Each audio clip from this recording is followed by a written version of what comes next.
Pour entamer l'unité 7, il faut passer par les pages 76 et 77 pour découvrir des animaux étranges que nous n'avons pas l'habitude de rencontrer. Tout d'abord, je vous pose une question. Connaissez-vous ces animaux? Ouais, je sais que la réponse est non. Moi non plus, je ne les connais pas. Alors, il s'agit du narval, de l'axolotl,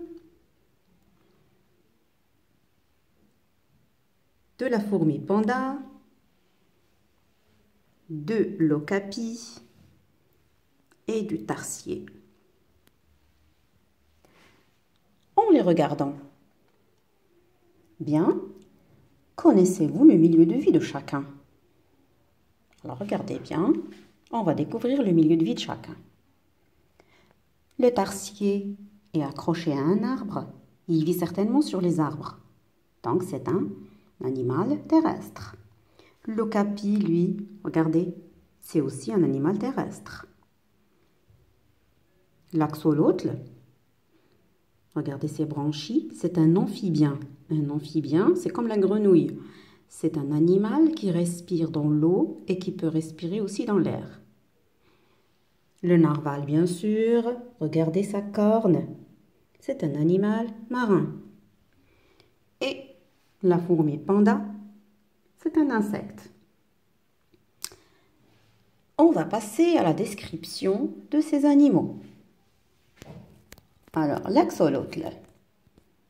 L'axolotl, il est blanc ou rose, il a 4 pattes, il est muni de doigts, de yeux, sans paupières, des houppettes qui sortent de sa tête, qui sont en fait des branchies. Le narval, lui, son corps est gros et allongé, il est de couleur grise, il est tacheté, il a une longue corne. La fourmi panda, elle est poilue, noire et blanche, son corps est allongé et est constitué de 3 parties. Quant à l'okapi, son pelage est marron foncé, zébré de rayures noires et blanches sur les pattes et l'arrière-train. Sa queue, elle est courte.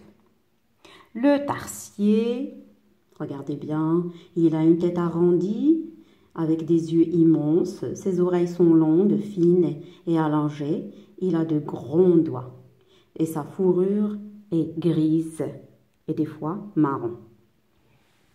Dites-moi, ces animaux vous font-ils penser à d'autres animaux que vous connaissez? Eh bien oui, le narval, il nous fait penser à un dauphin. Oui, quoi d'autre? La fourmi panda, regardez bien, elle nous fait penser à une fourmi et aussi à un panda. Elle est tachetée de blanc et de noir comme un panda.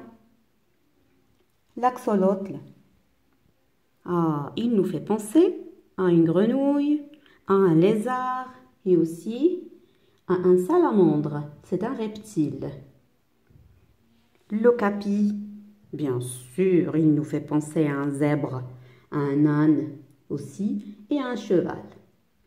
Le tarsier, lui, il nous fait penser à un singe, un koala ou bien un paresseux ou un lémurien.